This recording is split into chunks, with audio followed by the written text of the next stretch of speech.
Guys সাভারের সবচেয়ে বেশি পুরাতন মিষ্টি ভান্ডারের আধুনিক মিষ্টি। গাইজ দেখা যাক কোন মিষ্টিটা সবচেয়ে বেশি মজাদার হয়, পুরাতন মিষ্টি নাকি আধুনিক মিষ্টি। গাইজ আজকে আমি চলে এসেছি সাভারের সবচেয়ে বেশি পুরাতন মিষ্টি ভান্ডার, যার নাম হচ্ছে কালিশা, এবং ওখানে গিয়ে আমি দেখি যে অনেক প্রকারের মিষ্টি পাওয়া যাচ্ছে। আপনারা বাই করতে চাইলে অবশ্যই এখানে আসতে পারেন, এখানে মিষ্টি অনেক বেশি সুস্বাদু হয়।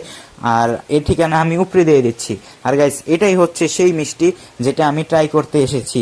এর নাম হচ্ছে বালুশাই। বালুশাই কেন রাখা হয়েছে? কারণ এর উপরে যে দেখতে পাচ্ছেন দুধের গুঁড়া আছে, সেটা খেতে একদমই আপনাদের বালুর মতন লাগবে, এর জন্য এর নাম রাখা হয়েছে বালুশাই। এখন গাইস আমি রাস্তার মধ্যে এসে পড়েছি, এখন আমি এটা ট্রাই করে আপনাদের বলবো এটা খেতে কেমন হয়। গাইস দেখতে পাচ্ছেন এটা অনেক বেশি দেখা যাচ্ছে, অনেক বেশি দুধের গুঁড়া দেখা যাচ্ছে। এখন গাইস খেয়ে যা বুঝলাম, গাইস খেতে কিন্তু আমার কাছে অসাধারণ লেগেছে। মানে এর ভেতরে মিষ্টি থাকে, এর বাইরে একটা শক্ত লেয়ার থাকে, যেটা মিষ্টি আর শক্ত লেয়ার অনেক বেশি মজাদার লাগছে। অসাধারণ মিষ্টি ভাই।